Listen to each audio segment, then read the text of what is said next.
Basic এক্সেলের শেষ ক্লাসটিতে আমরা short এবং ফিল্টারের ব্যবহার দেখেছিলাম। তোমরা যদি সেই ভিডিওটি না দেখে থাকো, নিচে ডেসক্রিপশন বক্সে লিংক দেওয়া রইল, সেখানে ক্লিক করে ভিডিওটি দেখে নিতে পারো। আজকে আমরা ফাইন্ড এবং রিপ্লেস এই দুটো অপশনের বেসিক এবং অ্যাডভান্স ব্যবহার শিখব। ফিরে আসছি একটি ইন্ট্রোর পর।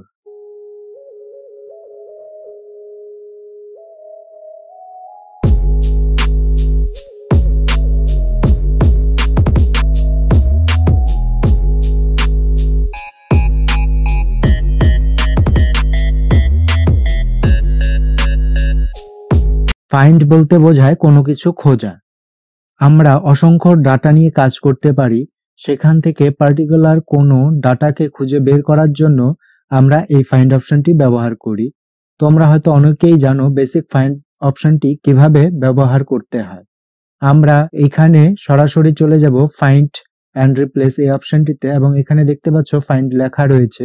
এটিতে যদি আমি ক্লিক করি তাহলে একটি উইন্ডো চলে আসবে। এখানে দেখতে পাচ্ছ কিছু অপশন রয়েছে। প্রথমেই দেখো এখানে ফাইন্ড এবং পাশেই রয়েছে রিপ্লেস। আমরা আপাতত ফাইন্ড অপশনটিই দেখব, তাই আমরা ফাইন্ডের মধ্যে যেই অপশনগুলো আরো দেখতে পাচ্ছি, এইখানে দেখো লেখা রয়েছে ফাইন্ড হোয়াট, অর্থাৎ আমি কি খুঁজতে চাচ্ছি। ধরা যাক আমি এখান থেকে একটি নাম খুঁজে বের করতে চাচ্ছি এবং সেই নামটি হলো অর্পিতা। আমি যদি নামটি এখানে ফাইন্ড হোয়াটে লিখে তারপর ফাইন্ড নেক্সট করি, তাহলে এখানে দেখতে পাচ্ছ অর্পিতা নামটি সিলেক্ট হয়ে গিয়েছে, এখানে অর্পিতা নামটি শো করছে। এবং আমি যদি ফাইন্ড নেক্সটে আবার ক্লিক করি তাহলে আরো যদি অর্পিতা থাকে সেটি দেখাবে, এখানে আরেকটি সিলেক্ট হয়ে গিয়েছে। তোমরা যদি চাও একবারে ফাইন্ড অল এটিতেও ক্লিক করে দিতে পারো, তাহলে কতগুলো অর্পিতা নাম রয়েছে এখানে একবারে দেখতে পাবে।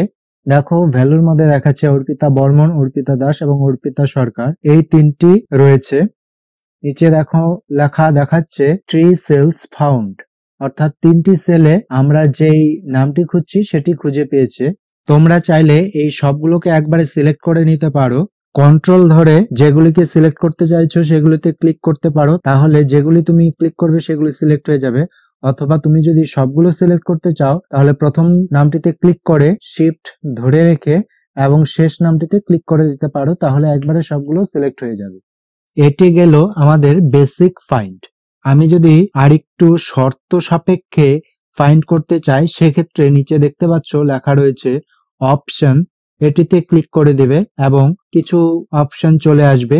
এখানে দেখো লেখা রয়েছে উইদিন, এখানে দুটো অপশন পেয়ে যাবে, একটি হলো শিট যেটি বাই ডিফল্ট থাকে এবং আরেকটি হলো ওয়ার্কবুক। শিট বলতে তোমার অ্যাক্টিভ শিটকেই বোঝাচ্ছে, অর্থাৎ তুমি যেই শিটটিতে আছো সেই শিটটির মধ্যেই খুঁজে দেবে। এখানে যদি আমি অর্পিতা সার্চ করি তাহলে শুধু এই শিটটির মধ্যেই খুঁজে দেখবে অর্পিতা নামে কেউ আছে কিনা। কিন্তু তুমি যদি ওয়ার্কবুক করে দাও তাহলে এই শিটটির সঙ্গে বাকি আরো যে শিটগুলো নিচে দেখতে পাচ্ছ সেগুলিতেও খুঁজে দেখবে তুমি যেটি খুঁজতে চাইছো সেটি রয়েছে কিনা। তারপর দেখো লেখা রয়েছে সার্চ, এইখানে দুটো অপশন রয়েছে বাই রোস এবং বাই কলামস। বাই রোস বলতে বোঝায় প্রথম একটি রোকে খুঁজে দেখবে, সেখানে কতগুলো পেয়েছে সেগুলি আগে শো করবে, তারপর দ্বিতীয় রোতে যাবে। তুমি যদি বাই কলাম করো তাহলে কলাম হিসাবে দেখবে, অর্থাৎ এই কলামটি প্রথমে দেখবে, তারপর এই কলামটি দেখবে, এইভাবে একটি একটি করে কলাম খুঁজে দেখবে। সাধারণভাবে এক্সেল রো হিসাবেই ফাইন্ড করে থাকে, অর্থাৎ একটি রোকে দেখে, সেখানে না পেলে তারপর দ্বিতীয় রোতে খুঁজে দেখে। এরপর দেখো লেখা রয়েছে লুক ইন, এখানে 3টে অপশন পেয়ে যাবে, ফর্মুলা, ভ্যালুস এবং কমেন্ট। এখানে সাধারণভাবে ফর্মুলা থাকে, আমি এটি একবার ব্যবহার করে দেখাচ্ছি। দেখো এখানে কোথাও সাম লেখাটি নেই, কিন্তু তুমি যদি ফাইন্ড নেক্সট করো তাহলে এইখানে টোটালের ঘরের নিচে যে সংখ্যাগুলো দেখতে পাচ্ছ সেখানে দেখাচ্ছে। আমি ফাইন্ড অল করে দিলে দেখো এখানে টোটাল যেগুলি রয়েছে সেগুলিকেই দেখাচ্ছে, অথচ এখানে টোটালের ঘরে যে নাম্বারগুলো রয়েছে সেগুলিকে দেখাচ্ছে। অথচ এখানে দেখতে পাচ্ছ সাম লেখাটি নেই, তার বদলে কিছু নাম্বার রয়েছে। তবু এটিকে দেখাচ্ছে কারণ এখানে একটি ফর্মুলা রয়েছে।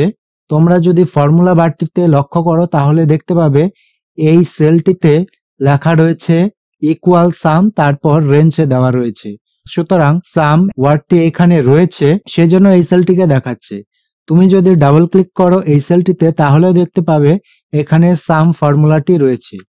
অর্থাৎ তুমি যদি এখানে লুক ইন ফর্মুলা রাখো তাহলে যদি কোথাও ফর্মুলা থাকে সেক্ষেত্রে ফর্মুলাটাকেই দেখবে, ফর্মুলা করার পর যেটা রেজাল্ট হয় সেটা দেখবে না। এইখানে যেমন দেখতে পাচ্ছ 164 বা 134 এগুলি দেখতে পাচ্ছ। আমরা যদি ফাইন্ড হোয়াটে এই নাম্বারগুলো লিখে ফাইন্ড করি তাহলে কিন্তু এগুলি শো হবে না। ফর্মুলা ব্যবহার করার পর সেলের মধ্যে যে ভ্যালুটাকে দেখাচ্ছে সেটাকে তুমি যদি খুঁজে বের করতে চাও সেক্ষেত্রে লুক ইন এইখানে ফর্মুলা ব্যবহার না করে তোমরা ভ্যালু ব্যবহার করতে পারো। আমি যদি এখানে ভ্যালু ব্যবহার করি, এবার যদি আমি এখান থেকে কোনো ভ্যালুকে খুঁজে বের করতে চাই, ধরা যাক 119 এটিকে ফাইন্ড করি, তাহলে দেখো এখানে এটি কিন্তু দেখাচ্ছে। এরপরে দেখো লুকিনে আরো একটি অপশন রয়েছে কমেন্টস। কমেন্টস কি তোমরা আগের ভিডিওতেই জেনেছো। এবার কমেন্টস এর মধ্যে যদি কোনো টেক্সট বা কন্টেন্ট থাকে সেটাকে তুমি যদি খুঁজে বের করতে চাও সেক্ষেত্রে তোমাকে কমেন্ট ব্যবহার করতে হবে। ধরা যাক আমি ডিজি এডু ফ্রি এই লেখাটি কোথাও আছে কিনা দেখতে যাচ্ছি। সাধারণভাবে আমি যদি ফাইন্ড করি তাহলে দেখতে পাচ্ছ এখানে দেখাচ্ছে না, কিন্তু আমি যদি কমেন্টসে ক্লিক করি এবার যদি ফাইন্ড করি তাহলে দেখো এখানে দেখাচ্ছে এই সেলটিতে রয়েছে। আমি যদি মাউসটি হোভার করি এখানে তাহলে দেখতে পাচ্ছ এখানে একটি কমেন্টস রয়েছে এবং যেখানে ডিজি এডু ফ্রি লেখাটি রয়েছে। এরপর দেখো দুটো অপশন রয়েছে ম্যাচ কেস। ম্যাচ কেস ব্যবহার তখনই করবে যখন তুমি এই ফাইন্ড হোয়াটের মধ্যে যে লেখাটি যেই কেসে লিখবে সেইভাবেই খুঁজে বের করতে চাও। অর্থাৎ তুমি যদি এখানে ক্যাপিটাল লেখো তাহলে ক্যাপিটালেই এখান থেকে খুঁজে বের করবে। একটি নাম অর্পিতা দেখতে পাচ্ছ 3 জায়গায় রয়েছে, আমি ক্যাপিটালে না লিখে স্মলে লিখে দিলাম। এবার ম্যাচ কেস এটিকে টিক করে দিলাম। এবার যদি ফাইন্ড নেক্সটে ক্লিক করি তাহলে দেখতে পাচ্ছ দেখাচ্ছে এখানে অর্পিতা নামটি খুঁজে পাইনি, অথচ এখানে অর্পিতা নামটি রয়েছে। তারপরেও এরকম মেসেজ দেখানোর কারণ হলো এখানে অর্পিতা নামটি ক্যাপিটাল লেটারে রয়েছে কিন্তু আমরা ফাইন্ড হোয়াটে লিখেছি স্মল লেটারে। আমি যদি ফাইন্ড হোয়াটে ক্যাপিটালে লিখি এবং তারপর ফাইন্ড করি তাহলে দেখো এখানে দেখাচ্ছে অর্পিতা নামটি খুঁজে পেয়েছে। এরপরে দেখো একটি অপশন রয়েছে ম্যাচ এন্টায়ার সেল কন্টেন্টস। এটি হলো তুমি যদি কিছু সেলকে সিলেক্ট করে রাখো সেখান থেকে খুঁজে বের করবে। তাছাড়া এইখানে আরো একটি অপশন রয়েছে ফরম্যাট, অর্থাৎ তুমি যদি নির্দিষ্ট কোনো ফরম্যাটে লেখা আছে কিনা সেটি দেখতে চাও সেক্ষেত্রে তুমি এটি ব্যবহার করতে পারো। ধরা যাক আমি একটি নাম লিখে দিচ্ছি এখানে এবং সেই নামটি লাল রঙে লেখা রয়েছে কিনা সেটি আমি খুঁজতে চাচ্ছি। সেক্ষেত্রে আমি নামটি লিখে এখানে ফরম্যাটে ক্লিক করছি এবং এখান থেকে ফরম্যাটে ক্লিক করে দিচ্ছি এবং এখান থেকে দেখো বিভিন্ন রকম অপশন রয়েছে, number, alignment, font, border, fill, protection, এরকম অসংখ্য নাম্বার রয়েছে। আমি আপাতত ফন্টে যাচ্ছি এবং এখান থেকে রেড কালারটি সিলেক্ট করে নিচ্ছি। এবার ওকে করছি এবং ফাইন্ড করছি, দেখো এই নামটি খুঁজে পেয়েছে রেড কালারে।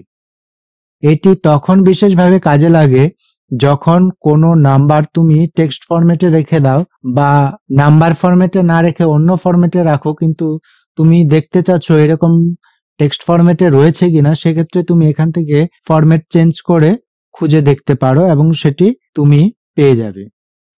এখানে ফরম্যাটে আরো একটি অপশন রয়েছে দেখতে পাচ্ছ চুজ ফরম্যাট ফ্রম সেল। এটিতে তুমি যদি ক্লিক করো তাহলে তুমি দেখতে পাবে তোমার মাউস কার্সারের সঙ্গে একটি আইড্রপারের চিহ্ন চলে এসেছে। এবার তুমি যেই সেলটিতে ক্লিক করবে সেই সেলের রংটি পিক করে নেবে এবং এখানে দেখতে পাবে সেই রংটি, সেই ফরম্যাটটি এখানে দেখাচ্ছে। এবার তুমি যদি ফাইন্ড করো তাহলে দেখতে পাবে এরকম ফরম্যাটে কোনো লেখা রয়েছে কিনা।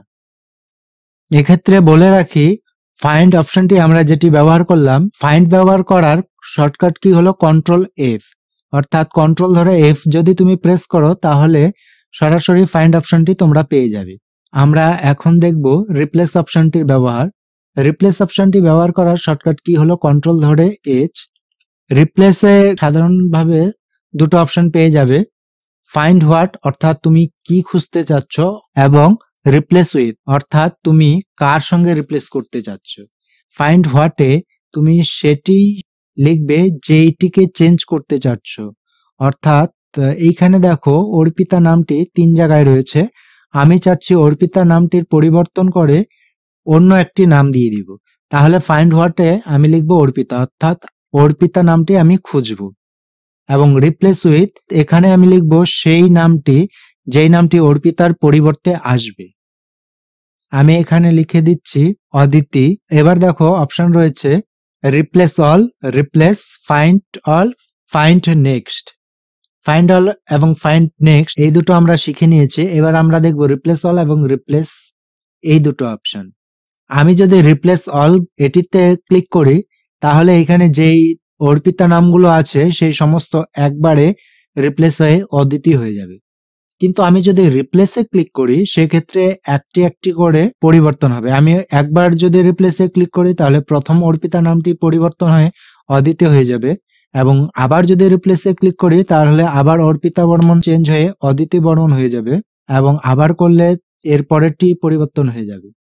তো আমি একবারে রিপ্লেস অল করে দিচ্ছি।